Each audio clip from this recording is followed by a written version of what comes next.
Hola hermanos, el día de hoy, 16 de junio del 2024, es 11º domingo del tiempo ordinario, domingo 11 del tiempo durante el año.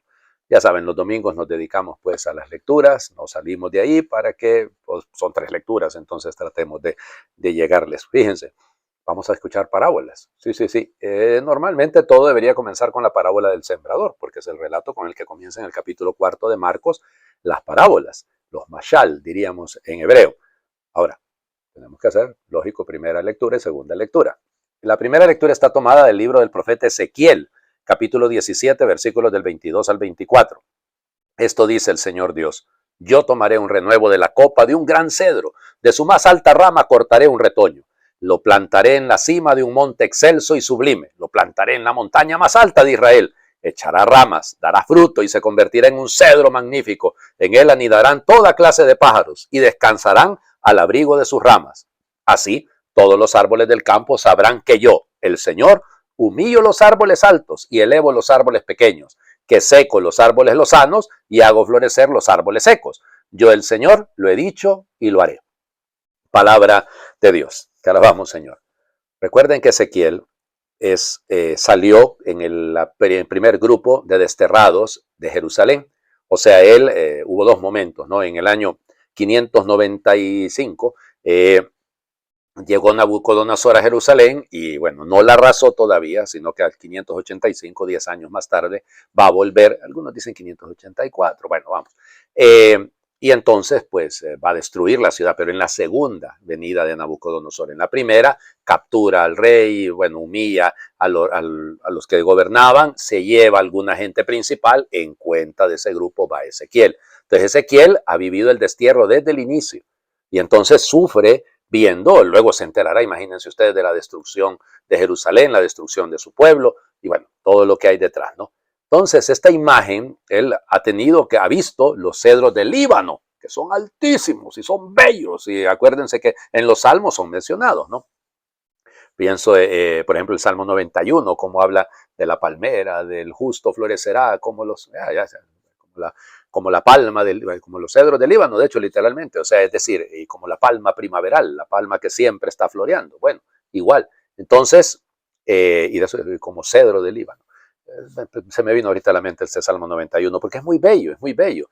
Y porque lo hemos rezado ayer sábado también, era el primer salmo del rezo de laudes. En fin, el tema es este.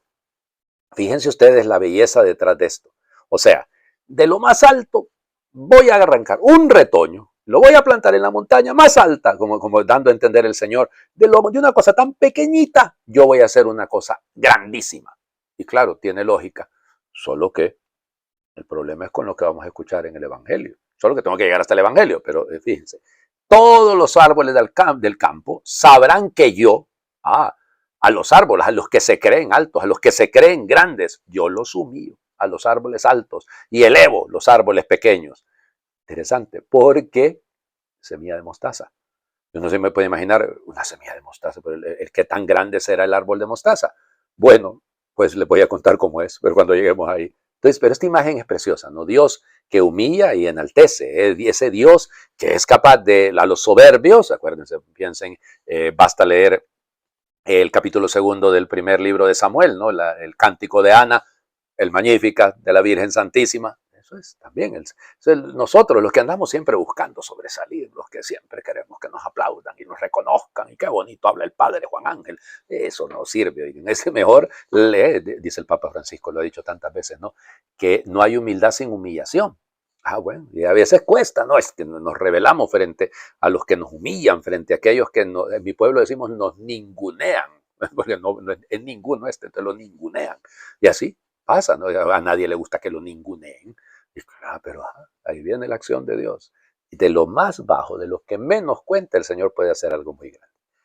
La segunda lectura está tomada, recuerden que son textos que no van en paralelo, ¿no? La segunda lectura siempre lleva su propio ritmo. A veces hace coincidir algunas cosas bellas. En este caso, creo que también las hay. Segunda carta a los Corintios, capítulo 5, versículos del 6 al 10. Hermanos, siempre tenemos confianza, aunque sabemos que mientras vivimos en el cuerpo estamos desterrados, lejos del Señor. Caminamos guiados por la fe, sin ver todavía.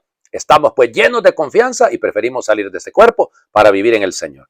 Por eso procuramos agradarle en el destierro o en la patria, porque todos tendremos que comparecer ante el tribunal de Cristo para recibir el premio o el castigo por lo que hayamos hecho en esta vida. Palabra de Dios. Te alabamos, Señor. Insisto en el tema de que la segunda carta a los Corintios es una apología. Pablo se está defendiendo frente a que lo han ninguneado. Perdón, ya me quedé con la palabra, voy a repetirla mucho. Frente a que lo han despreciado algunos de los de Corinto. Y entonces resulta ser que, ahí está, Pablo tiene que salir al paso a defenderse y decir, oigan, nada de eso que están diciendo ustedes, ¿verdad? Por favor, nosotros caminamos en confianza, confiamos plenamente en el Señor. Cuidado que aquí algunos han querido interpretar un poco de reminiscencia de la filosofía platónica, sobre todo de la filosofía griega en general, el desprecio por el cuerpo. Tenemos que salir, hay que salir de este cuerpo para vivir en el Señor. Y entonces alguno piensa en el hilemorfismo, ¿no? Más bien en ese dualismo entre cuerpo y alma. Y entonces, claro, el cuerpo es malo y el alma es buena, y entonces hay que salir del cuerpo. Y bueno, eso ya le insisto, el mundo platónico así lo planteaba. No, Pablo no está siguiendo esta mentalidad, directamente no. Él está hablando de la muerte en el sentido de, pues, muere el cuerpo, claro, pero queremos estar con el Señor, para vivir con el Señor. Y entonces, para poder llegar a ese punto, para poder vivir con el Señor, pues la única opción es que nos portemos bien. No hay otra, yo no sé si usted conoce alguna otra, o es que vamos a caer en aquello de la predestinación absoluta, como caían algunos de los pensadores puritanos y calvinistas, ¿no? En tiempos del siglo XVI, siglo XVII sobre todo. Pues sí, ya les digo a algunos que piensan que sencillamente es que Dios actúa así, este se salva, este se condena, este se salva, este se condena, y entonces usted haga lo que haga, si ya Dios decidió que usted se va a condenar, entonces usted se va a condenar. Lo siento mucho, eso no existe, esa predestinación absoluta no existe. Padre, pero Dios sabe si usted se va a salvar, sí lo sabe, pero no interviene. Usted tiene que hacer las cosas bien, ¿de acuerdo? Porque todos vamos a tener que comparecer delante del tribunal de Dios. ¡Ay, qué miedo! ¿Para qué? Perdón, ¿para qué miedo? Si usted está haciendo el bien, ¿cuál es el miedo? ¿Cuál es el problema?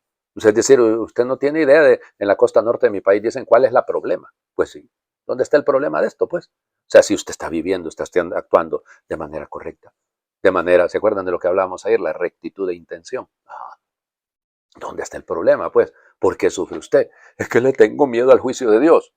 Pero si yo vivo de manera consciente y conscientemente actuando lo que es correcto, yo no tengo por qué tener ningún miedo. Al contrario, espero ese momento para encontrarme con mi Señor. Así como claramente lo dice Pablo, ¿no? Es mejor, ya vivimos llenos de confianza, claro, guiados por la fe. Todavía no alcanzamos a ver. Bueno, pero tenemos confianza. Estoy confiando en el Señor y actúo según el Señor. No tengo ningún problema y ningún miedo. El Evangelio, dos parábolas. Entonces, las parábolas están concentradas en Marcos, vamos, la parte más pedagógica, digamos, en el capítulo 4, pero no leemos los primeros 25 versículos, sino que leemos capítulo 4, versículos del 26 al 34 de Marcos. En aquel tiempo Jesús dijo a la multitud, el reino de Dios se parece a lo que sucede cuando un hombre siembra la semilla en la tierra. Que pasan las noches y los días sin que él sepa cómo, la semilla germina y crece, y la tierra por sí sola va produciendo el fruto. Primero los tallos, luego las espigas, después los granos en las espigas, y cuando ya están maduros los granos, el hombre echa mano de la hoz, pues ha llegado el tiempo de la cosecha. Les dijo también, ¿con qué compararemos el reino de Dios? ¿Con qué parábola lo podremos representar? Es como una semilla de mostaza que cuando se siembra es la más pequeña de las semillas, pero una vez sembrada crece y se convierte en el mayor de los arbustos y echa ramas tan grandes que los pájaros pueden anidar a su sombra. Y con otras muchas parábolas semejantes les estuvo exponiendo su mensaje de acuerdo con lo que ellos podían entender, y no les hablaba sino en parábolas, pero a sus discípulos les explicaba todo en privado. Palabra de Dios. Te alabamos, Señor. Ok, vamos por partes. Recuerden que el término parábola hace referencia a la palabra hebrea mashal. Entonces, a veces el mashal puede ser un proverbio, me explico, puede ser una explicación, puede ser parábola. Entonces, este género de parábola ya existía en el mundo hebreo. ¿Ok? No lo inventó Jesús. Jesús saca de lo que escuchaba, de la manera rabínica de enseñar de su tiempo, y él iba pues encontrando ahí maneras de... Y además, nada les explicaba sino en parábolas. Claro, porque la parábola despierta, primero, es de algo que lo puedo entender, me están hablando de sembrar, de semillas, entonces claro, yo puedo entender eso, y en el ambiente en el que vivía el Señor Jesús, claro que era comprensible. Además, me hace comprender que ahí hay algo escondido, hay algo que se va revelando que yo no logro captar de entrada. Entonces es importantísimo a la hora de la parábola, o sea, porque hay algo que está detrás del mensaje que no es tan fácil de captar. Y por eso es la importancia de tener el que tenga oídos que oiga, ¿se acuerdan? ¿No? La fórmula esta. Entonces vamos, el reino de Dios se parece. La clave está aquí. Estamos hablando del reino de Dios, no estamos hablando de ningún sembradío. Esto no se trata de una clase de agricultura, no sé, de sembrados. No, de sembradíos. No, estamos hablando del reino de Dios. Entonces la comparación, el mashal, la comparación es precisamente con el reino de Dios. Padre, pero ¿dónde está el reino de Dios? ¿Dónde queda? ¿Por dónde lo encuentro? Nada, el reino de Dios se parece, es semejante, eso se traduce a veces, a lo que sucede cuando un hombre siembra la semilla en la tierra. Es interesante esto. Primero hay que sembrar la semilla. Hay una acción concreta, el hombre siembra, es la persona la que está actuando. Claro, hay un actuar de Dios y hay un actuar del hombre. Porque que pasan las noches y los días. Qué bonito, ¿no? Esta manera tan judía. Es una manera judía de hablar. Acuérdense que para los judíos el día comienza efectivamente con la noche. Y así es como lo dicen. Permítanme que es que quiero fijarme en un texto, en una palabra que a mí me ha gustado, y la tengo aquí mejor directamente en el griego, para que así no vayamos a decir una cosa como una locura, ¿no? Pero me parece que es importante. Pero bueno, vamos. Entonces, sin que él sepa cómo, o sea, literalmente lo que está diciendo, sin que él pueda entenderlo, sin que él pueda captarlo. Y entonces, fíjense, va, la semilla germina, eso es la palabra, en griego es blasta, y luego dice, y crece. Ese es otro verbo, ese es el verbo mekinetai, blasta y mekinetai. O sea, van a decir, padre, ¿para qué no está hablando otra vez en griego? No le estoy hablando en griego. Es para que se fijen que esto que dice aquí, en la traducción legítimamente incorrecta, hace cosas muy bellas, porque está hablando de procesos. O sea, no se alcanzan las cosas de la noche a la mañana. Para que llegue a haber fruto, tiene que haber paso a paso, un carporeari. Es decir, para llegar hasta el fruto, hasta llegar a verlo, hay que pasar plasta, mequinetai, o sea, es decir, va poco a poco y luego lo describe, ¿no?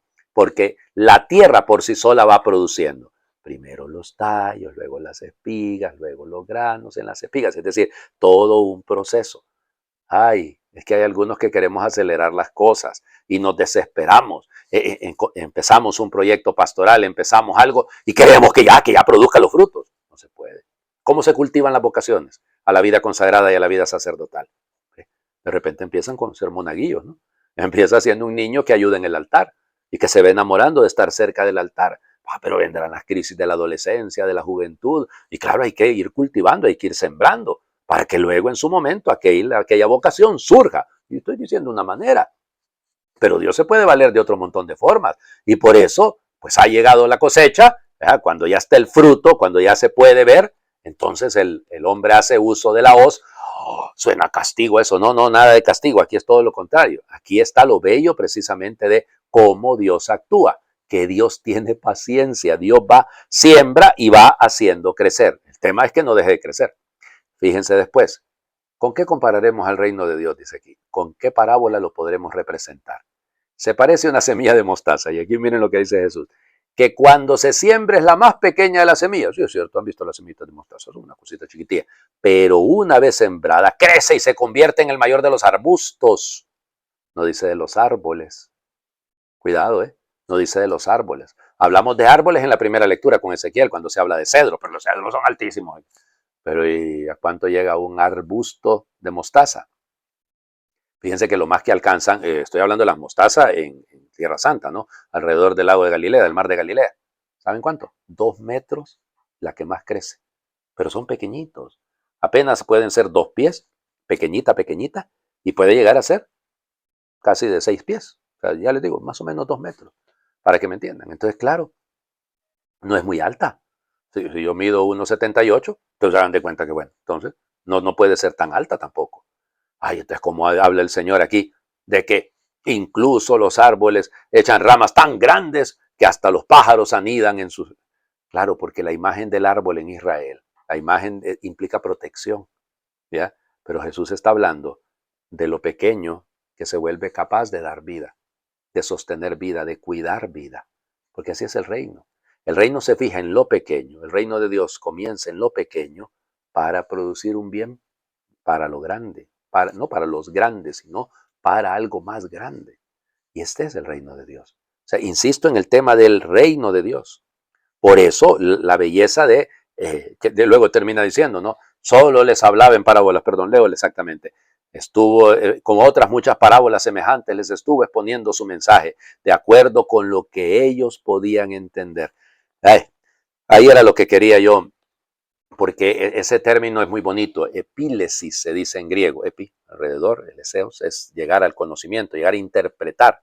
Y es que a veces nos cuesta, somos duritos de cabeza y nos cuesta entender el mensaje. Por eso Jesús sabe usar, es un tan buen pedagogo, es un buen maestro, que no nos complica las cosas, sino que anda buscando eso. Luego sí, habla de la explicación que hace después en privado. Eso es otra cosa. Porque a los que él va formando para que continúen su obra, necesita darles una mayor profundidad. Les invito a hacer oración. Esperaré a que crezca el árbol y me dé sombra, pero abonaré la espera con mis hojas secas. Esperaré a que brote el manantial y me dé agua, pero despejaré mi cauce de memorias enlodadas. Esperaré a que apunte la aurora y me ilumine, pero sacudiré mi noche de postraciones y sudarios. Esperaré a que llegue lo que no sé y me sorprenda, pero vaciaré mi casa de todo lo enquistado. Y al abonar el árbol, despejar el cauce, sacudir la noche y vaciar la casa, la tierra y el lamento se abrirán a la esperanza. Amén. Señor esté con ustedes y les bendiga Dios, el que es Padre, Hijo y Espíritu Santo, y su bendición descienda, les acompañe siempre. Muy feliz domingo para todos.